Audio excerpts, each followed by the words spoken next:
नमस्कार दोस्तों, स्वागत है आप सभी लोगों का अपने YouTube चैनल टेक्निकल अंसा में।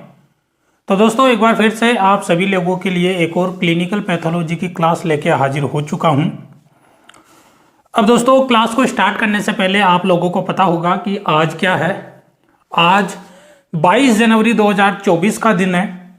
जी हाँ दोस्तों, आज ही के दिन अयोध्या के अंदर अपने श्री राम लला जी की प्राण प्रतिष्ठा हो रही है। तो बिल्कुल आज के दिन से आप लोगों को एक नई शुरुआत करनी है। ईश्वर आप सभी लोगों की जो भी मनोकामनाएं हैं, आप लोगों की जो भी इच्छाएं हैं, सबकी पूरी करे। आप एक अच्छी सी जॉब लगो, अच्छी सी नौकरी करो और अच्छी तरीके से पढ़ाई करो। आपका आने वाला समय बहुत अच्छा रहे। उसी के साथ में अपन क्लास स्टार्ट करेंगे और बिल्कुल अपनी जो क्लिनिकल पैथोलॉजी की जो क्लास चल रही है उसके अंदर जो अपना चैप्टर चल रहा है दोस्तों, यूरिन एग्जामिनेशन।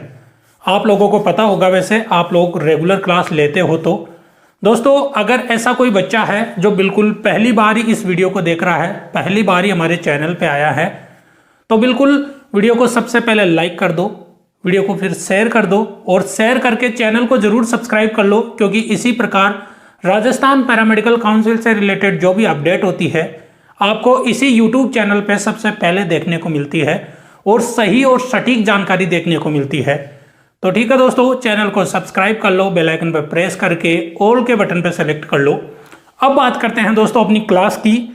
आप लोगों को पता होगा कि अपना जो यूरिन एग्जामिनेशन चैप्टर है लगभग कंप्लीट होने वाला है।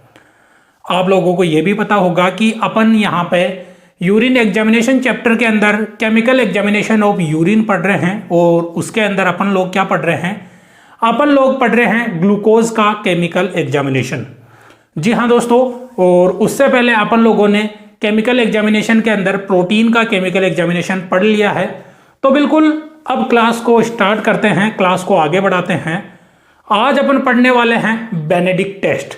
जी हाँ दोस्तों, आप लोगों को पता होगा, पीछे वाली क्लास अगर आप लोगों ने देखी है तो बहुत अच्छी बात है, आप लोगों को ये क्लास समझ में आ जाएगी। अगर आप पहली बार ही देख रहे हो तो आप इससे पीछे वाली जो भी हमारी क्लासें हैं उनको भी देख सकते हो, ताकि ये जो यूरिन एग्जामिनेशन चैप्टर है ये आपको अच्छी तरीके से समझ में आ जाए, इसमें कोई भी आपका डाउट नहीं रहे। ठीक है ना। अब क्लास को स्टार्ट करते हैं और मैं एक बार मार्कर के अंदर इंक डाल लेता हूं। तब तक आप क्या करेंगे, आप लोग एक बार वीडियो को शेयर कर देंगे, वीडियो को लाइक कर देंगे। अगर चैनल पे नए हो तो चैनल को सब्सक्राइब कर लेंगे, बेल आइकन पे प्रेस करके ऑल के बटन पे सेलेक्ट कर लेंगे। ठीक है दोस्तों, और थोड़ा सा सपोर्ट करो, क्योंकि अभी फिलहाल आप लोगों के सपोर्ट की बहुत ज़्यादा आवश्यकता है। ठीक है ना। सपोर्ट करोगे तो मैं भी मेरा 100% देने की कोशिश करूंगा और कोशिश करता भी हूं दोस्तों। मैं हर बार जब भी आपकी क्लास लेता हूं मैं यही सोचता हूं कि पिछले दिनों से इस क्लास के अंदर आप लोगों के लिए कुछ और बेस्ट करूंगा, थोड़ा सा और बेस्ट करने की कोशिश करता हूं, सोचता हूं। तो दोस्तों आप लोगों का भी अब फर्ज बनता है कि थोड़ा सा आप लोग साथ दें, थोड़ा सा मोटिवेट करें, हमें भी थोड़ा सा बस हमारा हौसला बुलंद करें और क्लास को लाइक कर दो, फिर क्लास को शेयर कर दो। देखो क्लास को लाइक करने से हम थोड़े मोटिवेट होते हैं, हम आप लोगों के लिए और ज़्यादा अच्छे करने की कोशिश करते हैं, आप लोगों के लिए बेस्ट से बेस्ट कंटेंट लाने की कोशिश करते हैं। तो भाइयों थोड़ा सा साथ दो, सपोर्ट करो, क्योंकि अभी सपोर्ट की बहुत ज़्यादा आवश्यकता है। ठीक है। अब अपन क्लास को स्टार्ट करते हैं। भैया आप लोगों को पता है अपना जो चैप्टर है, अपना चैप्टर का नाम है यूरिन एग्जामिनेशन। क्या है? यूरिन एग्जामिनेशन अपना चैप्टर है। यूरिन एग्जामिनेशन यानी यूरिन का एनालिसिस, यूरिन का एग्जामिन करना। इसके अंदर लगभग चैप्टर को पढ़ लिया है अपन लोगों ने। अपन लोग इसके अंदर अभी जो प्रेजेंट टाइम में पढ़ रहे हैं chemical examination of urine, chemical examination of urine पढ़ रहे हैं। और केमिकल एग्जामिनेशन ऑफ यूरिन के अंदर आप लोगों को पता ही होगा कि अपन लोगों ने प्रोटीन का केमिकल एग्जामिनेशन अपन लोगों ने पढ़ लिया है। क्या है? प्रोटीन का केमिकल एग्जामिनेशन अपन लोगों ने पढ़ लिया है। और अपन क्या पढ़ रहे हैं अभी? ग्लूकोज का केमिकल एग्जामिनेशन। देखो दोस्तों, प्रोटीन के केमिकल एग्जामिनेशन के अंदर आप लोगों ने 2 टेस्ट पढ़े थे। पहला टेस्ट कौन सा था? अगर आप लोगों को याद है तो कमेंट करके जरूर बताना और मैं बता देता हूं। पहला टेस्ट आप लोगों ने पढ़ा था सल्फोसैलिसिलिक एसिड टेस्ट। दूसरा टेस्ट आप लोगों ने पढ़ा था हीट एंड एसिडिक टेस्ट, जिसको अपन लोगों ने बॉइलिंग टेस्ट भी बोला था। उसके बाद में आप लोगों ने प्रोटीन के कॉजेस पढ़े थे। क्या पढ़े थे? भाई आप लोगों को पता है कि अपन यूरिन के अंदर प्रोटीन का केमिकल एग्जामिनेशन कर रहे हैं, और प्रोटीनूरिया वाली जब कंडीशन हो जाती है किसी पर्सन के, किसी पेशेंट के, तो प्रोटीनूरिया वाली कंडीशन के अपन लोगों ने 5 प्रकार पढ़े थे। एक तरीके से उनको प्रकार भी आप लोग बोल सकते हैं, या उनको कोज भी बोल सकते हैं, कारण भी बोल सकते हैं कि जो प्रोटीनूरिया की कंडीशन है वो किन कारणों से होती है, तो उनको कारण भी बोल सकते हैं, आप कोज भी बोल सकते हैं। तो ये आप लोगों ने प्रोटीन के अंदर पढ़ लिया था, प्रोटीन के केमिकल एग्जामिनेशन के अंदर। अब अपन पढ़ रहे हैं ग्लूकोज का केमिकल एग्जामिनेशन। देखो भाई लोगों, ग्लूकोज का जो केमिकल एग्जामिनेशन है इसके अंदर बेसिक चीजें आप लोगों ने पढ़ ली थी। मैं आप लोगों को बता दूं कि जो बेसिक चीजें हैं आप लोगों ने पढ़ ली थी। मैंने एक क्लास ले ली है, और एक क्लास पहले ही आपका जो ग्लूकोज का केमिकल एग्जामिनेशन है वो स्टार्ट हो चुका है। ठीक है, हो चुका है, आप लोगों को पता है। तो सबसे पहले आप हेडिंग डालेंगे ग्लूकोज का केमिकल एग्जामिनेशन। क्या? ग्लूकोज का केमिकल एग्जामिनेशन।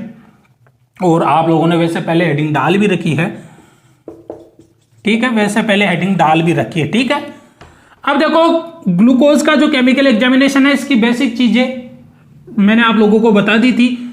मैंने आप लोगों को क्या बताया था कि 500 मिलीग्राम पर 24 आवर, 500 मिलीग्राम पर 24 आवर, या 15 मिलीग्राम पर डीएल, 15 मिलीग्राम पर डीएल। अगर इससे ज्यादा क्वांटिटी के अंदर, इससे अगर ज्यादा क्वांटिटी के अंदर, कौन सी क्वांटिटी?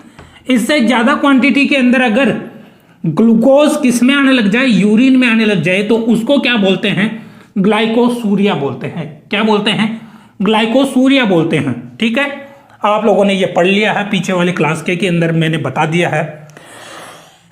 अब देखो दोस्तों, इस ग्लूकोज के अंदर आप लोगों ने पीछे वाली क्लास अगर ध्यान से देखी होगी तो आप लोगों ने यहाँ पे 2 चीजें पढ़ी होंगी। एक तो पढ़ा होगा आप लोगों ने ग्लाइकोसूरिया। क्या पढ़ा होगा? ग्लाइकोसूरिया। एक आप लोगों ने पढ़ा होगा हाइपरग्लाइसीमिया। क्या पढ़ा होगा? हाइपरग्लाइसीमिया, ये आप लोगों ने पढ़ा होगा। देखो हाइपरग्लाइसीमिया और ग्लाइकोसूरिया किसको कहते हैं, ये चीज समझ लो दोनों। देखो अगर यूरिन के अंदर अगर नॉर्मल रेंज कितनी होती है? 500 मिलीग्राम पर 24 आवर, या 15 मिलीग्राम पर डीएल, या इससे कम अगर क्या आ रही है? ग्लूकोज आ रही है, तो उस कंडीशन को बोलते हैं ग्लाइकोसूरिया।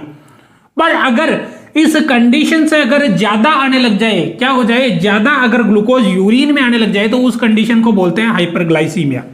ठीक है, ये आप लोगों ने पढ़ लिया होगा, ये चीजें आप लोगों को ध्यान होगी। अब दोस्तों, ग्लूकोज को डिटेक्ट करने के लिए कि भैया यूरिन में अवेलेबल है या नहीं है, अपन एक टेस्ट लगाते हैं। उस टेस्ट का नाम है बेनेडिक्ट टेस्ट, और आज अपन वही टेस्ट पढ़ने वाले हैं, बेनेडिक्ट टेस्ट अपन पढ़ने वाले हैं। ठीक है, तो बिल्कुल यूरिन एग्जामिनेशन के अंदर चल रहा है केमिकल एग्जामिनेशन ऑफ यूरिन, और केमिकल एग्जामिनेशन ऑफ यूरिन के अंदर आज चलने वाला है आप लोगों के बेनेडिक्ट टेस्ट। कौन सा टेस्ट? Benedict test. जिस प्रकार से आप लोगों ने पढ़ा था प्रोटीन के अंदर, आप लोगों ने पढ़े थे 2 टेस्ट पढ़े थे आप लोगों ने प्रोटीन के अंदर। आपको पता है कि भैया अगर यूरिन के अंदर प्रोटीन आने लग जाए तो कौन कौन से टेस्ट लगा के अपन उसका पता कर सकते हैं। पहला टेस्ट आप लोगों ने पढ़ा था सल्फोसैलिसिलिक एसिड टेस्ट। उसके बाद में आप लोगों ने पढ़ा था heat and acetic acid test. ठीक है, जिसको बॉइलिंग टेस्ट भी बोला था। उन टेस्टों को लगा के आप पता कर सकते हो कि यूरिन के अंदर प्रोटीन आ रहा है या नहीं आ रहा है। बिल्कुल उसी प्रकार ग्लूकोज का केमिकल एग्जामिनेशन पढ़ रहे हैं, और इसके अंदर अगर अपने को यह पता करना है कि भैया यूरिन के अंदर ग्लूकोज आ रहा है या नहीं आ रहा है, ये अपने को पता करना है, तो भैया ये चीज पता करने के लिए आपको टेस्ट लगाना पड़ेगा। उसको बोलेंगे बेनेडिक्ट टेस्ट। क्या बोलेंगे? बेनेडिक्ट टेस्ट उसको बोलेंगे। बिल्कुल अभी बेनेडिक्ट टेस्ट पूरा लिखवाऊंगा, पूरा समझाऊंगा, पूरा पढ़ाऊंगा। आप लोगों को अच्छी तरीके से लिखना है, क्योंकि ये जो टेस्ट है ये टेस्ट बहुत ही ज़्यादा महत्वपूर्ण है। ठीक है, बहुत ही ज़्यादा महत्वपूर्ण टेस्ट है, और इन्हीं में से जो केमिकल एग्जामिनेशन है इसी में से लगातार अभी तक क्वेश्चन आते हैं। बहुत बड़े बड़े क्वेश्चन आते हैं, बड़े बड़े नंबर्स के क्वेश्चन आते हैं। तो बिल्कुल चैप्टर को अच्छी तरीके से ऐसे एक तरीके से आप लोगों को घोल के पी लेना है, क्योंकि घोल के पी लोगे तो ऐसे समझ लेना कि 20 नंबर आपने घोल के पी लिए। अब 20 नंबर आप लोगों के कहीं नहीं जाने वाले। उसके बाद में अगले जो नेक्स्ट 20 नंबर है उसके अंदर अपन पढ़ेंगे सीमन एग्जामिनेशन। भाई आप लोगों को पता है कि क्लिनिकल पैथो के अंदर बॉडी के जितने भी फ्लूइड पार्ट होते हैं, बॉडी में जितने भी फ्लूइड पार्ट होते हैं वो अपन पढ़ते हैं। क्या करते हैं? वो अपन पढ़ते हैं। तो भैया बिल्कुल आप लोगों को पता है कि जो यूरिन है ये अपना बॉडी का फ्लूइड पार्ट है। क्या है? बॉडी का फ्लूइड पार्ट है। और यूरिन अपन पढ़ रहे हैं और यूरिन बहुत जल्द पूरा भी होने वाला है, पता है ना आप लोगों को। इसके बाद में अपन स्टार्ट करेंगे सीमन एग्जामिनेशन। क्या? सीमन एग्जामिनेशन अपन स्टार्ट करेंगे और उसके बाद में अपन स्टार्ट करेंगे सीएसएफ एग्जामिनेशन। ऐसे 2-3 ये बड़े बड़े चैप्टर हैं आप लोगों के, इनको पढ़ लो अच्छी तरीके से, ठीक है। और बिल्कुल आपका कल्याण हो जाएगा क्लिनिकल पैथो के अंदर। क्लिनिकल पैथो एक ऐसी सब्जेक्ट है तो बहुत बड़े अमाउंट के अंदर नंबर कवर करती है। देखो बहुत बड़ा एक नंबरों का जो क्राइटेरिया है जो क्लिनिकल पैथो कवर करती है, ठीक है। जैसे अगर कोई डीएमएलटी डीआरटी वगैरह अगर कोई कर रहा है बच्चा, तो लगभग 700 नंबर, कितने लगभग 700 नंबरों तक कवर कौन करता है? केवल क्लिनिकल पैथो कवर करती है। कैसे? 100 नंबर का तो आपका आता है थ्योरी का पेपर, 400 नंबर का आपका होता है, क्या होता है? प्रैक्टिकल। और कितने हो गए? 500। और 200 नंबर का वो आपका होता है वाइवा। क्या होता है? वाइवा। तो ऐसे करके देख लो आप, 600-700 नंबर है, 700 नंबर है जो कवर कौन करता है? केवल क्लिनिकल पैथो कवर करती है। तो भैया देखो इतना बड़ा लंबा पूरा कोई सिलेबस भी नहीं है क्लिनिकल पैथो का, तो अच्छी तरीके से पढ़ लो और ऐसे एक तरीके से घोल के पी जाओ ताकि आपको कोई नींद में भी पूछे ना कि भैया ये चैप्टर बताना, इसके अंदर ये क्या कंडीशन है, इसको क्या बोलेंगे, ये क्यों हुई है, तो बिल्कुल आप बता सको, ठीक है ना। तो अब हेडिंग डाल लो सबसे पहले बेनेडिक्ट टेस्ट, ठीक है। अपन आज जो टेस्ट पढ़ने वाले हैं वो टेस्ट का नाम है बेनेडिक्ट टेस्ट, ठीक है। तो हेडिंग डाल लेते हैं, फिर अपन स्टार्ट करते हैं। बेनेडिक्ट टेस्ट, ठीक है। बेनेडिक्ट टेस्ट अब देखो समझने की कोशिश करना, बेनेडिक्ट टेस्ट अपन क्यों लगा रहे हैं? बेनेडिक्ट टेस्ट इसलिए अपन लगा रहे हैं कि भैया अपन देख सके कि यूरिन के अंदर ग्लूकोज आ रहा है या नहीं आ रहा है, इसलिए अपन बेनेडिक्ट टेस्ट लगा रहे हैं, ठीक है। अब टेस्ट लगाने का प्रोसेस क्या होता है, किस तरीके से टेस्ट लगाया जाता है, विधि क्या होती है, प्रिंसिपल क्या होता है, इसका रिजल्ट कैसे आता है, ये सारी चीज अपन देखने वाले हैं। तो बिल्कुल अच्छी तरीके से लिखते हुए जाना, देखते हुए जाना, ठीक है। देखो सबसे पहले बात करते हैं बेनेडिक्ट टेस्ट के प्रिंसिपल की। भाई आप लोगों को पता है, भाई अपन कुछ भी चीज करते हैं, कोई भी अपन अगर टेस्ट लगाते हैं तो सबसे पहले उसका प्रिंसिपल अपन लोगों को पता होना चाहिए। क्या पता होना चाहिए? प्रिंसिपल। प्रिंसिपल का मतलब होता है, आप लोगों को मैं बता दूं, सिद्धांत, कि वो जो टेस्ट है वो किस सिद्धांत पे वर्क करेगा, उसका सिद्धांत क्या है, ठीक है, उसका सिद्धांत क्या है, तो वो अपन प्रिंसिपल अपन देखते हैं। तो भैया इसके प्रिंसिपल की मैं अगर बात करूं तो प्रिंसिपल में क्या होता है कि जो बेनेडिक्ट टेस्ट के अंदर जो बेनेडिक्ट रिएजेंट होता है, वो बेनेडिक्ट रिएजेंट क्या करता है? यूरिन के अंदर अगर शुगर क्या अवेलेबल है, शुगर, भैया अपन ग्लूकोज देख रहे हैं तो ग्लूकोज एक तरीके से शुगर है, तो अगर यूरिन के अंदर शुगर उपस्थित है, क्या यूरिन के अगर शुगर उपस्थित है, तो जो बेनेडिक्ट रिएजेंट होगा वो उसको रिएक्ट करके, उससे रिएक्ट करके वो उसमें चेंज कर देगा। किसमें चेंज कर देगा? क्यूप्रस ऑक्साइड में। कैसे चेंज करेगा? देखो बिल्कुल लिख लेना है अच्छी तरीके से। देखो जो बेनेडिक्ट रिएजेंट होता है वो होता है कॉपर सल्फेट। क्या होता है? Copper sulphate. क्या होता है? Copper sulphate. इसको आप क्या बोलोगे? इसको बोलोगे बेनेडिक्ट रिएजेंट। क्या बोलोगे? बेनेडिक्ट रिएजेंट बोलोगे। और ये जो बेनेडिक्ट रिएजेंट होता है ये ब्लू कलर का होता है। कौन से कलर का होता है? ये ब्लू कलर का होता है और इसको बोलते हैं बेनेडिक्ट रिएजेंट। जिस नाम पे टेस्ट है उसी नाम पे इसका रिएजेंट होता है, ये होता है बेनेडिक्ट रिएजेंट, ठीक है। बेनेडिक्ट रिएजेंट ब्लू कलर का होता है, याद रखना। अब ये जो बेनेडिक्ट रिएजेंट है, इस बेनेडिक्ट रिएजेंट की क्या करवाते हैं? इस बेनेडिक्ट रिएजेंट को अपन मिलाते हैं किसमें? यूरिन के अंदर मिलाते हैं। किसमें मिलाते हैं? यूरिन के अंदर अपन मिलाते हैं। तो यूरिन में क्या होगा? शुगर होगा। देखो भैया यहां पे लिख देना यूरिन, कि अगर उस यूरिन के अंदर उस यूरिन के अंदर अगर शुगर उपस्थित होगी तो वो क्या करेगी? इस कॉपर सल्फेट से रिएक्ट करेगी। क्या करेगी? रिएक्शन करेगी। और वो रिएक्शन करने के बाद में क्या होगा? देखो इसको हीट करना है। क्या करना है? गर्म करना है, हीट करना है। और हीट करते ही वो क्या करेगी? रिएक्शन करेगी। और रिएक्शन करने के बाद में जो आपका कॉपर सल्फेट होता है शुगर से रिएक्ट करके अगर यूरिन के अंदर शुगर अवेलेबल है तो वो किस में चेंज हो जाएगा, वो हो जाएगा क्यूप्रस ऑक्साइड में। किसमें? क्यूप्रस ऑक्साइड में हो जाएगा और ये रेड कलर का होता है क्यूप्रस ऑक्साइड। इसके अलावा क्यूप्रस ऑक्साइड में चेंज हो जाएगा और इसके अलावा किस चीज में चेंज हो सकता है? इसके अलावा देखो भैया क्यूप्रस हाइड्रोक्साइड में भी चेंज हो सकता है। किसमें? तो ये भी लिख लो, क्यूप्रस हाइड्रोक्साइड। क्या? क्यूप्रस हाइड्रोक्साइड, और ये होता है येलो कलर का। कौन से कलर का होता है? येलो कलर का होता है। तो प्रिंसिपल में क्या चीज ध्यान रखनी है? प्रिंसिपल में एक चीज ध्यान रखनी है कि जो कॉपर सल्फेट होता है, अब ये पता होना चाहिए कॉपर सल्फेट क्या है। यहां पे देखो ये कॉपर सल्फेट है ना, ये है बेनेडिक्ट रिएजेंट। यहां पे लिख देना बेनेडिक्ट रिएजेंट। ये क्या है? बेनेडिक्ट रिएजेंट है। ये बेनेडिक्ट रिएजेंट को अपन किस में ऐड करेंगे? अपन ऐड करते हैं यूरिन के अंदर। किसके अंदर? जो यूरिन के अपने पास में जो सैंपल है। अब भैया अपन जो टेस्ट किस लिए लगा रहे हैं कि इसके अंदर भैया ग्लूकोज अवेलेबल है या नहीं है, पता करने के लिए तो लगा रहे हैं कि ग्लूकोज उपस्थित है या नहीं है।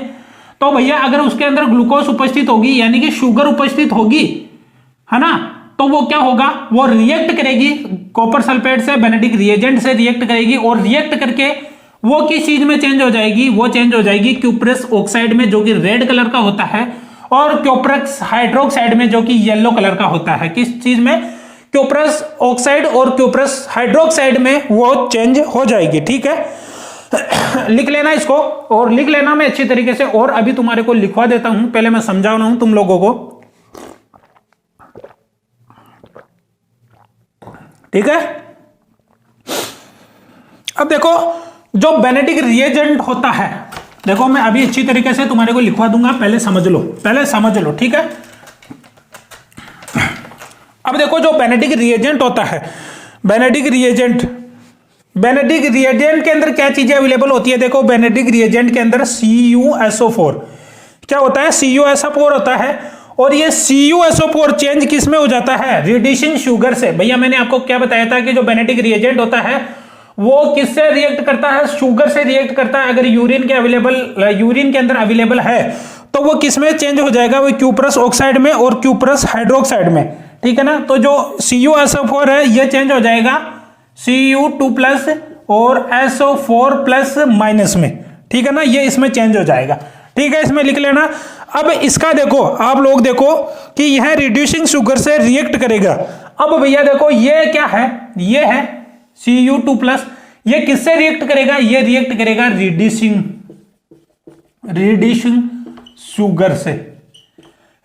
शुगर से रिएक्ट करेगा। ठीक है, किससे रिएक्ट करेगा? देखो मैं यहां पे लिख देता हूं 2Cu2+, और ये हो गई आपकी रिड्यूसिंग, यहां पे RDS लिख देता हूं मैं, RDS है ना, रिड्यूसिंग शुगर। RDS का मतलब समझ जाना, रिड्यूसिंग शुगर। ठीक है, ये किस में चेंज हो जाएगा? ये चेंज हो जाएगा Cu+ में, और Cu+ में Cu2O में। इसका क्या हो जाएगा? प्रेसिपिटेट हो जाएगा। ये ज्यादा जरूरी नहीं है, ये देखो ये बनेगा, Cu+ बनेगा। अब देखो अच्छी तरीके से समझो, मैं अच्छी तरीके से लिखवाता हूं, तुम लिखना फिर उसको। सबसे पहले अपन प्रिंसिपल लिख रहे हैं, प्रिंसिपल अपन लोग लिख रहे हैं। ठीक है, प्रिंसिपल अपन लोग लिख रहे हैं, सिद्धांत है, हेडिंग डाल लेनी है सिद्धांत। अब देखो क्या होता है, जो कॉपर ऑक्साइड होता है, जो कॉपर सल्फेट होता है, ये क्या है? ये है कॉपर सल्फेट। कॉपर सल्फेट कैसा होता है भैया? कॉपर सल्फेट ब्लू कलर का होता है। कौन से कलर का होता है? ब्लू कलर का कॉपर सल्फेट होता है। ये कॉपर सल्फेट ये किससे रिएक्ट करेगा? ये कॉपर सल्फेट के अंदर अपन मिलाएंगे, क्या मिलाएंगे? कॉपर सल्फेट के अंदर अपन यूरिन को मिलाएंगे। तो यूरिन के अंदर क्या होता है? शुगर, है ना। ये यूरिन के जो सैंपल होगा उस सैंपल के अंदर अपन कॉपर सल्फेट मिलाएंगे। तो अगर उसके अंदर शुगर अवेलेबल होगा, क्या होगा? शुगर अवेलेबल होगा, तो इसको हीट करने के बाद में, जैसे ही अपन इसको हीट करेंगे तो ये चेंज हो जाएगा। किस में चेंज हो जाएगा? ये क्यूप्रस ऑक्साइड में, क्यूप्रस ऑक्साइड में, जो कि कैसे कलर का होता है? रेड कलर का होता है। और क्यूप्रस हाइड्रोक्साइड में, क्यूप्रस हाइड्रोक्साइड में, जो कि कैसे कलर का होता है, वो येलो कलर का होता है। कैसे कलर का होता है? येलो, येलो कलर का होता है। ठीक है, येलो कलर का होता है। तो देखो ये क्या है, ये जो कॉपर सल्फेट है ये बेनेडिक रिएजेंट, ये है बेनेडिक BDR, ये क्या है? बेनेडिक रिएजेंट है। देखो बेनेडिक रिएजेंट क्या है? कॉपर सल्फेट है। इस कॉपर सल्फेट को अपन यूरिन के अंदर मिलाते हैं। यूरिन के अंदर अगर शुगर अवेलेबल होगी तो जब इसको हीट करेंगे तो वो क्यूप्रस ऑक्साइड में चेंज हो जाएगा, जो कि रेड कलर का होता है, या फिर क्यूप्रस हाइड्रोक्साइड में चेंज हो जाएगा, जो भी किसके कलर का होता है? येलो कलर का होता है। अब यहां पे देखो ऐसे समझो कि जो CuSO4 है, CuSO4 रिएक्ट करता है। CuSO4 ये किसमें अवेलेबल होता है भैया? ये जो CuSO4 होता है ये बेनेडिक रिएजेंट के अंदर, किसके अंदर? बेनेडिक रिएजेंट के अंदर CuSO4 होता है। ये कॉपर सल्फेट, ये कॉपर सल्फेट रिएक्ट करके किसमें चेंज हो जाएगा? क्यूप्रस ऑक्साइड में और क्यूप्रस हाइड्रोक्साइड में। ठीक है, क्योंकि ये रिएक्ट किससे करेगा? ये रिएक्ट करेगा शुगर से। तो इसमें आप लिख लो Cu2+ और SO4-। ठीक है, ये लिख लिया। अब ये भैया ये क्या है? ये Cu2+ किससे रिएक्ट करेगा? ये Cu2+ इससे रिएक्ट करेगा। तो यहां पे लिखो Cu2+ प्लस शुगर। अब ये शुगर कौन सी है भैया? ये रिड्यूसिंग शुगर है, ये याद रखना। ये शुगर RDS लिख लो, रिड्यूसिंग शुगर इसको बोलते हैं। ठीक है, रिड्यूसिंग शुगर है, ये Cu2+ इससे रिएक्ट करेगा तो ये किसमें चेंज हो जाएगा? ये हो जाएगा Cu+ प्लस Cu2O, इसमें चेंज हो जाएगा। और ये जो Cu2O है ये क्या हो जाएगा? ये इसका जमाव हो जाता है, प्रिसिपिटेट हो जाता है। प्रिसिपिटेशन का मतलब मैंने बता रखा है तुम लोगों को, इसका जमाव हो जाता है। तो ये कुछ इस प्रकार से होता है। ये चीज आप लोगों को लिख लेनी है। और ये जो मैंने आप लोगों को बताई है ये प्रिंसिपल में है। ठीक है, ये प्रिंसिपल में है। प्रिंसिपल में अपने को इतना लिखना होता है, अपने को ये पता होना चाहिए कि प्रिंसिपल में ये किस मेथड पे, किस सिद्धांत पे काम करेगी, इसका आधार क्या है। जो बेनेडिक टेस्ट है इसका आधार क्या है कि बेनेडिक जो रिएजेंट होता है, बेनेडिक रिएजेंट क्या होता है? शुगर होता है, जो कि ब्लू कलर का होता है।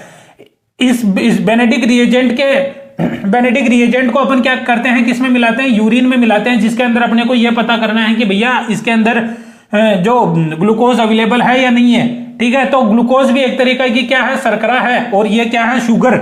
तो अपन क्या करेंगे? जब बेनेडिक रिएजेंट को यूरिन के अंदर मिलाएंगे और उसके अंदर अगर शुगर होगी, ग्लूकोज होगी, तो भैया क्या होगा? उसको जब अपन हीट करेंगे तो वो चेंज हो जाएगा किसमें? क्यूप्रस ऑक्साइड में, जो कि रेड कलर का होता है, और क्यूप्रस हाइड्रोक्साइड में, जो कि येलो कलर का होता है। ये हो गई। अब देखो जो ये शुगर से जो Cu2+ जो बना है, जो कॉपर सल्फेट की जब अपने रिएक्शन करवाई है ना, तो जो ये क्यूप्रस ऑक्साइड ये बना है ये किससे रिएक्ट करेगा? ये शुगर से रिएक्ट करेगा। और शुगर से रिएक्ट करने के बाद में क्या होगा? ये Cu+ प्लस Cu2O इसमें चेंज हो जाएगा। और ये Cu2O है, ये इसका प्रिसिपिटेशन हो जाता है, पेंदे में ये जम जाता है। तो ये इस तरीके से ये जो टेस्ट है इसका प्रिंसिपल काम करता है, इसका मेथड ये है। ठीक है, ये लिख लेना है। अब इसको अच्छी तरीके से और समझा देता हूं। अब ये यहां पे ध्यान रखना भैया कि ये जो शुगर है ये RDS मैंने यहां पे बोला है, रिड्यूसिंग शुगर शॉर्ट में लिखा है थोड़ा सा। ठीक है ना, तो ये जो रिड्यूसिंग शुगर ही होनी चाहिए यहां पे। तो रिड्यूसिंग शुगर का मतलब क्या है? अब ये देख लो, सबसे पहले रिड्यूसिंग शुगर का मतलब क्या है वो देख लो, है ना। रिड्यूसिंग शुगर का मतलब क्या है, और जो कॉपर सल्फेट है उसका कंपोजिशन भी अभी लिखूंगा, सारी चीजें लिखूंगा। ठीक है, ठीक है। तो देखो बात करते हैं रिड्यूसिंग शुगर की। रिड्यूसिंग शुगर देखो, जिसके पास में प्री एल्डिहाइड क्या है? फ्री एल्डिहाइड और कीटोन, जिसके पास में फ्री एल्डिहाइड और कीटोन ग्रुप होते हैं उसे क्या कहा जाता है? उसे रिड्यूसिंग शुगर कहा जाता है। तो जिसके पास में भी फ्री एल्डिहाइड और कीटोन ग्रुप होगा उसे रिड्यूसिंग शुगर कहा जाता है। ठीक है, तो ये होता है रिड्यूसिंग शुगर। अब रिड्यूसिंग शुगर होती कौन कौन सी है वो भी लिख लो। जैसे इसके अंदर आप लिख लो पहले तो लैक्टोज, ये रिड्यूसिंग शुगर है क्योंकि इसके पास में फ्री एल्डिहाइड और कीटोन ग्रुप है। उसके अलावा लिख लो फ्रैक्टोज, फ्रैक्टोज लिख लो, गैलेक्टोज लिख लो, उसके अलावा लिख लो पेंटोज, ये लिख लो। ये क्या है? लैक्टोज, फ्रैक्टोज, गैलेक्टोज, पेंटोज, ये सभी क्या है? रिड्यूसिंग शुगर है क्योंकि इनके पास में फ्री एल्डिहाइड और कीटोन ग्रुप है। अब देखो रिड्यूसिंग शुगर का आप लोगों को अगर पता है तो आप लोगों को अब ये भी पता होना चाहिए कि भैया नॉन रिड्यूसिंग शुगर कौन सी होगी। नॉन रिड्यूसिंग शुगर, तो भैया देखो अब मैं इसी के आगे नॉन लगा देता हूं इधर, नॉन रिड्यूसिंग शुगर। अब नॉन रिड्यूसिंग शुगर कौन सी होगी? देखो इसका अपोजिट कर देना सीधा सा, जिसके पास में फ्री एल्डिहाइड और कीटोन ग्रुप नहीं होता वो नॉन रिड्यूसिंग शुगर होती है। उदाहरण में लिख देना, एक इसका उदाहरण लिख देना सुक्रोज। क्या लिख देना? सुक्रोज। ये क्या है? ये नॉन रिड्यूसिंग शुगर है क्योंकि इसके पास में फ्री एल्डिहाइड और कीटोन ग्रुप नहीं होता है। ये कैसी है? Non reducing sugar. अब इस टेस्ट में जो अपन शुगर काम में ले रहे हैं वो रिड्यूसिंग शुगर ही काम में ले रहे हैं। कौन सी ले रहे हैं? रिड्यूसिंग शुगर अपन काम में ले रहे हैं। तो यहां पे भैया देख लेना, यहां पे आप देख लेना अच्छी तरीके से कि ये जो शुगर आप पता करोगे इसके अंदर, शुगर कौन सी पता करोगे? देखो अगर आपके यूरिन के अंदर रिड्यूसिंग शुगर है तो ही आप उसका पता कर पाओगे, वरना जो नॉन रिड्यूसिंग शुगर है उसका आप पता नहीं कर पाओगे, इसका पता नहीं कर पाओगे क्योंकि ये रिएक्ट नहीं करता है कॉपर सल्फेट के साथ में, और रिएक्ट करके ये जो अपना उत्पाद है वो नहीं बनाता है, क्यूप्रस ऑक्साइड या क्यूप्रस हाइड्रोक्साइड में चेंज नहीं होता, ये ऐसा कैसा ही रह जाता है। ठीक है, और इसका प्रिसिपिटेशन भी नहीं हो पाता है। तो ये क्या है? नॉन रिड्यूसिंग शुगर, क्योंकि इसके पास में फ्री एल्डिहाइड और कीटोन ग्रुप नहीं होते हैं। ठीक है ना? तो याद रखना है, कौन सी चीज याद रखना है कि भैया ऐसी कौन सी शुगर है जो बेनेडिक्ट टेस्ट नहीं देती है। ऐसी कौन सी शुगर है जो बेनेडिक्ट टेस्ट नहीं देती है? तो आपको कोई भी पूछ ले तो बता देना कि सुक्रोज ऐसी एकमात्र नॉन रिड्यूसिंग शुगर है जो बेनेडिक्ट टेस्ट नहीं देती है। बाकी की जितनी भी शुगर होगी वो रिड्यूसिंग शुगर होगी क्योंकि उनके पास में प्री एल्डिहाइड और कीटोन ग्रुप होगा, और वो सभी शुगर कैसी होगी? वो सभी शुगर बेनेडिक्ट टेस्ट देने वाली होगी। ठीक है, याद रखना ये चीज, याद रखना।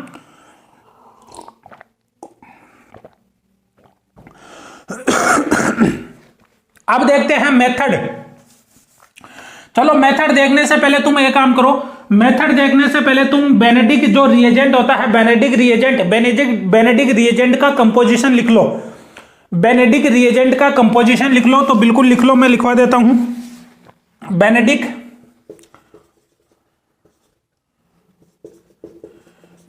रिएजेंट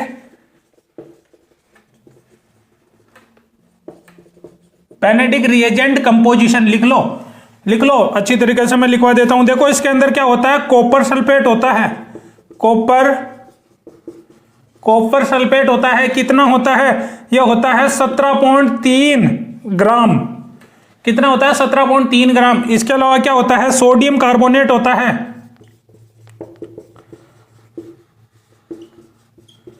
क्या होता है? सोडियम कार्बोनेट होता है। यह कितना होता है? सोडियम कार्बोनेट कितना होता है? सोडियम कार्बोनेट होता है 100 ग्राम। कितना होता है? 100 ग्राम। इसके अलावा क्या होता है? इसके अलावा होता है सोडियम सिट्रेट।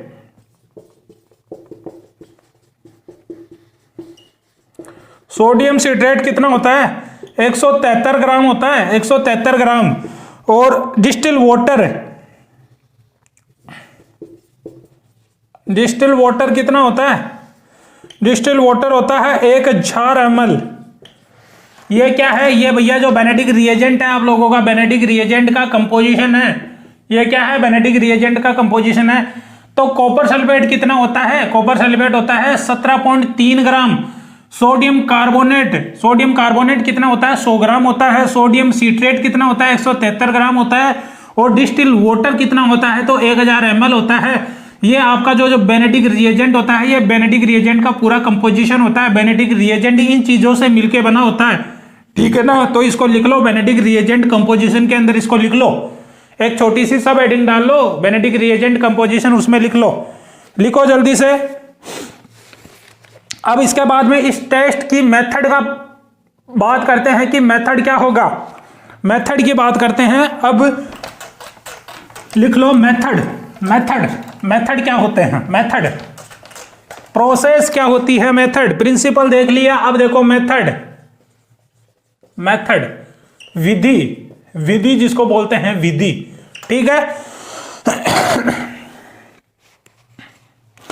देखो बिल्कुल स्टेप में लिखना है। देखो स्टेप फर्स्ट क्या है? स्टेप फर्स्ट सबसे पहले 5 ml, सबसे पहले क्या करेंगे? 5 ml बेनेडिक्ट रिएजेंट को एक टेस्ट ट्यूब में लेंगे।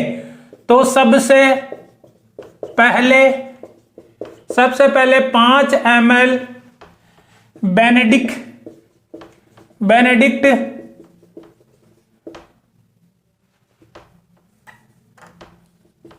बेनेडिक्ट रिएजेंट को टेस्ट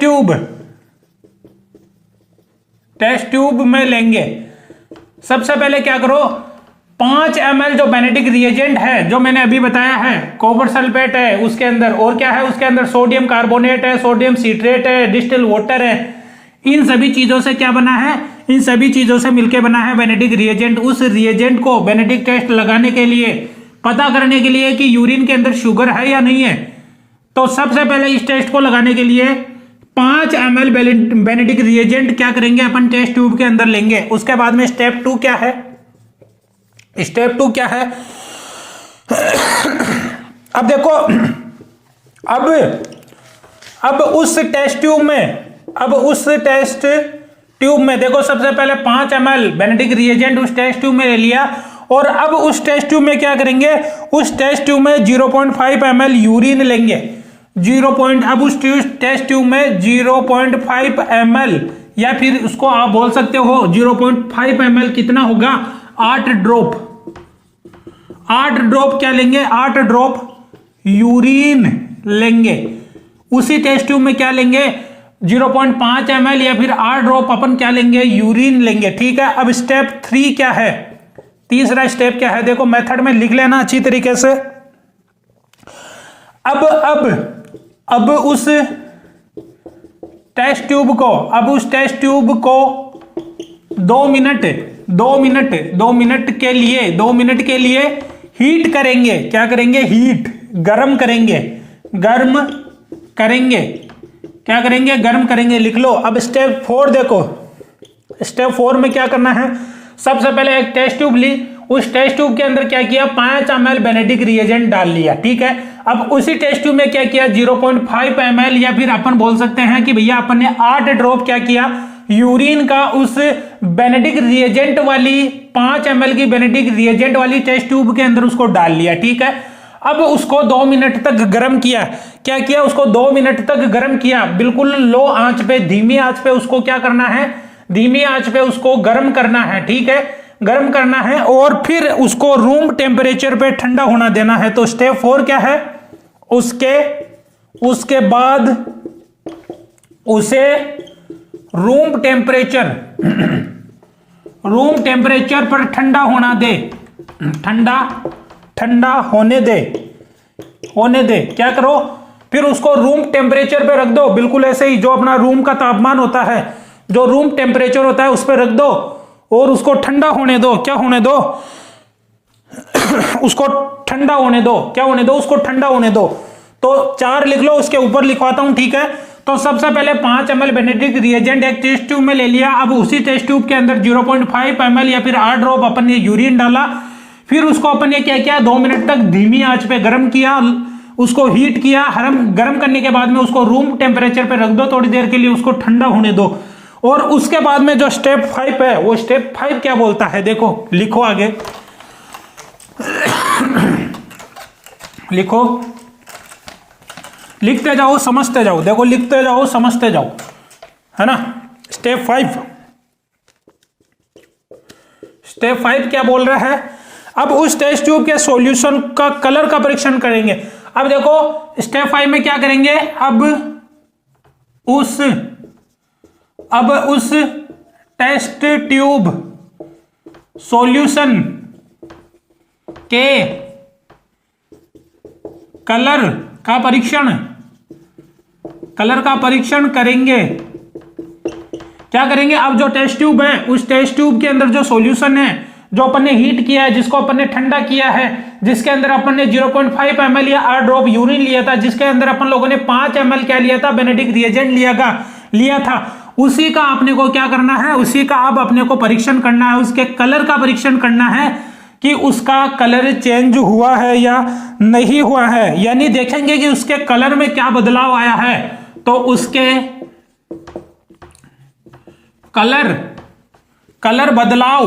बदलाव को देखेंगे, उसके कलर बदलाव को देखेंगे कि उसमें कुछ चेंजिंग हुआ है या नहीं है, उसमें कलर के अंदर कुछ बदलाव आया है या नहीं आया है। ठीक है, ये देखेंगे। तो ये हो गया मेथड, और जो देखने के बाद में जो अपने को लगेगा कि भैया ये चेंज हुआ है, ये बदलाव आया है, तो वो अपन क्या करेंगे, वो चीजें अपन लिखेंगे रिजल्ट में। तो उसके बाद में आपको लिखना है रिजल्ट। ठीक है, रिजल्ट लिखना है तो कैसे लिखना है, इसको मिटा रहा हूं मैं, इसको मिटा रहा हूं। देखो रिजल्ट कैसे लिखना है, देख लो अच्छी तरीके से, समझा रहा हूं टेस्ट, अच्छी तरीके से समझ लो। तो देखो आप उसका कलर का परीक्षण कर लेंगे, निरीक्षण कर लेंगे, एनालिसिस कर लेंगे, और करने के बाद में देखो अगर उस रिएजेंट का कलर कैसा है, ब्लू कलर, कैसा है, ब्लू कलर। अब भैया ब्लू कलर तो आप लोगों को पता था कि जब अपन ने टेस्ट पढ़ना शुरू किया था तो सबसे पहले अपन ने क्या किया था, जो बेनेडिक्ट रिएजेंट था, बेनेडिक्ट रिएजेंट की जो अपन ने रिएक्ट किससे करवाया था, यूरिन से करवाया था। अगर उसके अंदर क्या होती, अगर उसके अंदर शुगर होती तो वो रेडिशिंग ऑक्साइड क्यूप्रस ऑक्साइड और क्यूप्रस हाइड्रोक्साइड में चेंज हो जाता। तो जो ब्लू कलर का जो अपन लोगों ने लिया था वो रेडिशिंग क्या लिया था, अपन लोगों ने ब्लू कलर का बेनेडिक्ट रिएजेंट लिया था। तो भैया बेनेडिक्ट रिएजेंट तो ब्लू कलर का, अगर उसमें कोई चेंज नहीं हुआ इसका मतलब वो ब्लू कलर का ही है। तो उसके अंदर क्या है, उसके अंदर ग्लूकोज अवेलेबल नहीं है। क्या है, ग्लूकोज अवेलेबल नहीं है। तो उसके अंदर क्या है, 0 ग्राम क्या उसके अंदर अपन लिखेंगे 0 ग्राम ग्लूकोज, या फिर अपन लिखेंगे नील। क्या लिखेंगे, नील, कि उसके अंदर नहीं है। क्या नहीं है, उसके अंदर ग्लूकोज अवेलेबल है ही नहीं, क्योंकि ब्लू कलर का ही कलर है उसका, ब्लू ही उसका कलर है, और ब्लू कलर तो पहले ही था क्योंकि बेनेडिक्ट रिएजेंट का कलर कैसा होता है, ब्लू होता है। ठीक है, उसके अलावा देखो उसका अगर ग्रीन, उसका कैसा कलर हो, अगर उसका ग्रीन कलर हो, उसका ग्रीन कलर हो, तो देखो भैया ग्रीन कलर अगर किसी का होगा तो उसके अंदर भैया याद रखना, उसके अंदर जो ग्लूकोज होगी, जो शुगर होगी कितनी होगी, तो वो 0.5 ग्राम पर डीएल होगी। क्या होगी, 0.5 ग्राम पर डीएल। और इसको अगर अपन क्या देना चाहिए, इसको अगर अपन ग्रेडिंग देना चाहे तो इसको 1+ ग्रेडिंग देंगे। क्या देंगे, 1+ ग्रेडिंग। क्या देंगे, 1+ ग्रेडिंग। बिल्कुल इसी प्रकार अगर उस सॉल्यूशन का अगर कलर कैसा है, ब्राउन कलर है, तो ब्राउन कलर है, तो उसका जो उसके अंदर जो शुगर अवेलेबल होगी, ग्लूकोज अवेलेबल होगी, वो कितनी होगी, वो होगी 1.0 ग्राम पर डीएल। और उसको अपन रीडिंग अगर देना चाहे, ग्रेडिंग अगर देना चाहे तो 2+ ग्रेडिंग उसको देंगे। ठीक है, इसी प्रकार अगर उसका कलर कैसा हो, कलर हो उसका येलो, कैसा हो, येलो कलर हो, येलो ऑरेंज। अगर उसका येलो ऑरेंज कलर हो तो उसके अंदर शुगर कितनी होगी, तो 1.5 ग्राम पर डीएल होगी। और उसको अपन ग्रेडिंग कितनी देंगे, +3 ग्रेडिंग देंगे, +3 ग्रेडिंग देंगे। और अगर उसका कलर कैसा हो, अगर उसका कलर ब्रिक रेड हो, कैसा हो, ब्रिक रेड, कैसा हो, ब्रिक रेड, तो उसको अपन उसमें जो शुगर कितनी होगी या ग्लूकोज कितनी होगी, तो 2 ग्राम पर डीएल। और इसको अपन ग्रेडिंग कितनी देंगे, तो +4 की ग्रेडिंग दे देंगे। ठीक है ना। तो ये क्या होता है, ये रिजल्ट होता है। क्या है, रिजल्ट। ठीक है, तो रिजल्ट इस तरीके से लिखा जाता है कि अगर टेस्टिंग सॉल्यूशन का अगर कलर ब्लू कलर है, यानी कि ब्लू कलर है, और पहले ही आप लोगों को पता था ब्लू कलर होता है, क्योंकि जो बेनेडिक्ट रिएजेंट होता है वो ब्लू कलर का ही होता है। तो ब्लू कलर अगर हीट करने के बाद में, ठंडा करने के बाद में, सब कुछ पूरा टेस्ट लगाने के बाद में भी अगर जब परीक्षण कर रहे हैं, जब उसका एग्जामिन कर रहे हैं, तभी भी अगर उसका ब्लू कलर है, तो इसका मतलब है उसके अंदर 0 ग्राम पर डीएल क्या है, उसके अंदर ग्लूकोज है। यानी कि ग्लूकोज क्या है, नील है ही नहीं। यानी कि टेस्ट क्या है, टेस्ट नेगेटिव है एक तरीके से। क्या होगा, टेस्ट नेगेटिव होगा। अगर कलर कैसा आ जाए, ग्रीन कलर दिखने लगे, तो उसके अंदर जो शुगर कितनी होगी 0.5 ग्राम पर डीएल, यानी उसको अपन ग्रेडिंग देंगे तो +1 ग्रेडिंग। इसी प्रकार ब्राउन कलर होगा तो 1.0 ग्राम पर डीएल, ग्रेडिंग 2+ होगी। येलो कलर होगा, येलो ऑरेंज होगा तो 1.5 ग्राम पर डीएल, 3+ ग्रेडिंग होगी। और ब्रिक रेड होगा तो जो ग्लूकोज या शुगर कितनी होगी वो होगी 2 ग्राम पर डीएल और ग्रेडिंग 4+ होगी। ठीक है ना। तो इस तरीके से ये जो आपका है ये टेस्ट है यहीं पे पूरा होता है। अब देखो इस टेस्ट को अपन क्या बोलते हैं, इस टेस्ट को सेमी क्वांटिटेटिव टेस्ट भी कहा जाता है। क्या कहा जाता है? Semi quantitative. तो भैया इस टेस्ट का एक और नाम तुम लिख लेना, इस टेस्ट को सेमी क्वांटिटेटिव टेस्ट भी कहा जाता है। जो बेनेडिक्ट टेस्ट है इसको सेमी क्वांटिटेटिव टेस्ट क्यों कहा जाता है? क्योंकि भैया इस टेस्ट की सहायता से, इस टेस्ट को अपन लगा के यूरिन के अंदर जो शुगर अवेलेबल है उस शुगर का मात्रात्मक परीक्षण भी अपन कर सकते हैं। यह भी बता सकते हैं कि कितनी मात्रा में शुगर है। क्योंकि भैया तुम देखो ये कलर के हिसाब से तुम देख सकते हो कि अगर ग्रीन कलर आ रहा है तो ग्रीन कलर पे उसका जो मात्रा कितनी होगी उसके अंदर शुगर की, वो 0.5 ग्राम पर डीएल होगी और उसकी ग्रेडिंग कितनी होगी, +1 ग्रेडिंग होगी। अगर उसका कलर येलो ऑरेंज आ रहा है तो तुम देख लेना कि येलो ऑरेंज कलर आते ही उसके अंदर ग्राम मात्रा कितनी होगी, क्वांटिटी कितनी होगी शुगर की, तो वो होगी 1.5 ग्राम पर डीएल और जो ग्रेडिंग होगी वो ग्रेडिंग होगी +3 की ग्रेडिंग। तो इसीलिए इस टेस्ट को सेमी क्वांटिटेटिव टेस्ट भी कहा जाता है, क्योंकि इस टेस्ट की सहायता से अपन कलर्स के माध्यम से परीक्षण करके अपन एक मात्रात्मक परीक्षण भी कर सकते हैं, मात्रात्मक अपन रिजल्ट भी दे सकते हैं कि इस यूरिन के सैंपल के अंदर इस कलर के कारण इतनी शुगर अवेलेबल है, इतनी मात्रा में शुगर अवेलेबल है, इतनी ग्रेडिंग के अनुसार शुगर अवेलेबल है। इसीलिए इसको सेमी क्वांटिटेटिव टेस्ट भी कहा जाता है। ठीक है। अब देखो दोस्तों, अपन लोग पढ़ रहे हैं केमिकल एग्जामिनेशन ऑफ, क्या पढ़ रहे हैं, केमिकल एग्जामिनेशन ऑफ ग्लूकोज। देखो भैया केमिकल एग्जामिनेशन ऑफ ग्लूकोज के अंदर एक क्लास पहले लग चुकी है। ठीक है, उसका लिंक डिस्क्रिप्शन बॉक्स में दे दूंगा, वो देख लेना। और वैसे जो पूरा चैप्टर है यूरिन एग्जामिनेशन ये चल रहा है, केमिकल एग्जामिनेशन इसके अंदर चल रहा है, प्रोटीन का हो चुका है, ग्लूकोज का चल रहा है। ठीक है। अब देखो इसके अंदर क्या है, ग्लाइकोसूरिया, हाइपरग्लाइसीमिया, ये कंडीशन आपको पता होना चाहिए। मैंने पीछे भी बता दी है, इस क्लास के अंदर भी बता दी है। इसके अंदर अपन लोगों ने पढ़ा है एक टेस्ट, बेनेडिक्ट टेस्ट। देखो सबसे पहले टेस्ट को अच्छी तरीके से समझ लो क्या है क्या नहीं है। सबसे पहले अपने को क्या करना है, जो बेनेडिक्ट रिएजेंट होता है, बेनेडिक्ट रिएजेंट कैसा कलर का होता है, ब्लू कलर का होता है। बेनेडिक्ट रिएजेंट की रिएक्शन अपन किससे करवाते हैं, यूरिन के सैंपल से करवाते हैं, स्पेसिमेन से करवाते हैं। ठीक है, यानी कि जो यूरिन का सैंपल होगा उसके अंदर बेनेडिक्ट रिएजेंट अपन मिलाते हैं। कितना मिलाते हैं, 5 ml मिलाते हैं। ठीक है, तो कितने यूरिन के सैंपल के अंदर, जो 8 ड्रॉप मान लो या 0.5 ml मान लो, तो क्या होता है प्रिंसिपल में यह होता है कि जो यूरिन का सैंपल होता है उसके अंदर अपन बेनेडिक्ट रिएजेंट मिलाते हैं। और अगर उस यूरिन के सैंपल के अंदर अगर क्या होगी, शुगर उपस्थित होगी, अगर शुगर अवेलेबल होगी, तो भैया क्या होगा, वो जो बेनेडिक्ट रिएजेंट है वो उससे रिएक्ट करेगा और रिएक्ट करके हीट करने पे वो क्या बनाएगा, क्यूप्रस ऑक्साइड बनाएगा जो कि रेड कलर का होता है, और क्यूप्रस हाइड्रोक्साइड बनाएगा जो कि येलो कलर का होता है। अब ये बनाएगा कब बनाएगा, क्योंकि उसके अंदर जो यूरिन है उस यूरिन के अंदर रिड्यूसिंग शुगर ही होनी चाहिए, है ना, रिड्यूसिंग शुगर होनी चाहिए। तो रिड्यूसिंग शुगर मैंने कौन कौन सी बताई, मैंने बताई है कि जिसके पास में फ्री एल्डिहाइड और कीटोन ग्रुप होता है वो सभी रिड्यूसिंग शुगर है।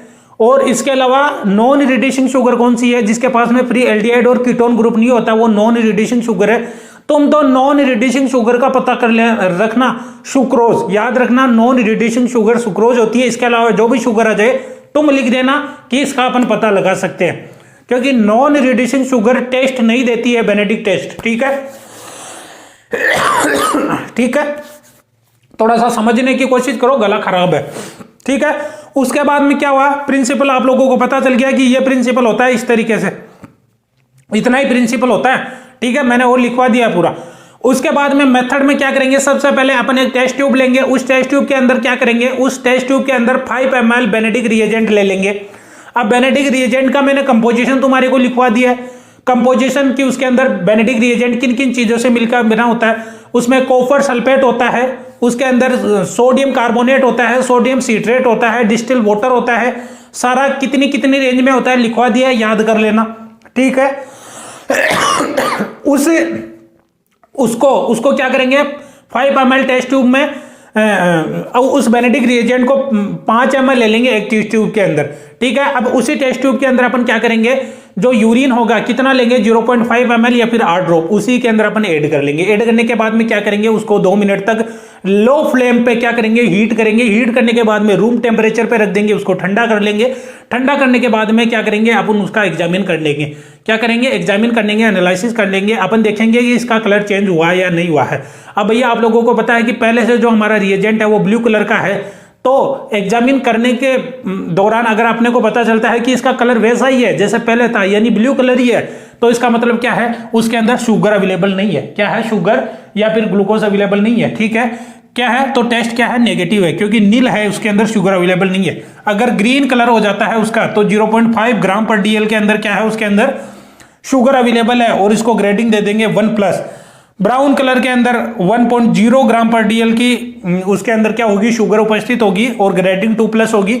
येलो ऑरेंज कलर में क्या होगा, 1.5 ग्राम पर डीएल शुगर अवेलेबल होगी और ग्रेडिंग कितनी होगी, +3 ग्रेडिंग होगी। और ब्रिक रेड कलर अगर उसका होता है तो शुगर कितनी होगी, 2 ग्राम पर डीएल उसके अंदर शुगर अवेलेबल होगी और ग्रेडिंग कितनी होगी, +4 की ग्रेडिंग उसको अपन दे देंगे। तो इस प्रकार से अपना जो बेनेडिक रिएजेंट है वो अपन यूज करके अपन बेनेडिक टेस्ट लगाएंगे। कंपोजिशन मैंने बता दिया है, टेस्टिंग का पूरा प्रिंसिपल बता दिया है कि किस तरीके से प्रिंसिपल वर्क करता है, किस तरीके से ये देता है। एक महत्वपूर्ण चीज याद रखना कि नॉन रिड्यूसिंग शुगर सुक्रोज होती है, जो कि बेनेडिक टेस्ट नहीं देती है। इसके अलावा इस टेस्ट को अपन सेमी क्वांटिटेटिव टेस्ट भी कह सकते हैं, क्योंकि भैया क्या होता है, ये जो टेस्ट होता है, ये टेस्ट के माध्यम से अपन इसका मात्रात्मक एग्जामिनेशन भी, परीक्षण भी कर सकते हैं, क्योंकि अपन इसकी सहायता से अपन क्वांटिटी भी बता सकते हैं इस टेस्ट को लगा के, कि भैया इस टेस्ट को लगाने के बाद में इस यूरिन के सैंपल के अंदर इतनी शुगर अवेलेबल है। क्या है, इतनी शुगर अवेलेबल है। क्योंकि देखो, आप लोग देख लो कि आप जब रिजल्ट लिखते हो, है ना, उसका एग्जामिन करके, एनालिसिस करके, तो कलर के हिसाब से लिखते हो, तो कलर के हिसाब से बिल्कुल फिक्स है कि अगर ये कलर होगा तो इतनी मात्रा में शुगर होगी उसके अंदर, है ना। अगर ये कलर होगा तो उतनी मात्रा में शुगर होगी, ये कलर होगा तो इतनी मात्रा में शुगर होगी। तो कलर के माध्यम से आप शुगर का अंदाजा लगा सकते हो कि इतनी शुगर इसके अंदर होगी, ठीक है ना। तो ये क्या हो गया, एक तरीके से क्वांटिटेटिव। इस टेस्ट को सेमी क्वांटिटेटिव टेस्ट भी बोला जाता है। इसीलिए बोला जाता है कि कलर का एग्जामिन करके अपन पता लगाएंगे कि भैया इसके अंदर इतनी मात्रा में शुगर अवेलेबल है, ठीक है। तो ये बेनेडिक टेस्ट था। अब देखो, जो अपन पढ़ रहे हैं, क्या पढ़ रहे हैं, ग्लूकोज का केमिकल एग्जामिनेशन। इसके अंदर अब जो ग्लाइकोसूरिया है और जो हाइपरग्लाइसीमिया है, इसके कॉजेस पढ़ेंगे, या एक तरीके से कारण भी बोल सकते हो।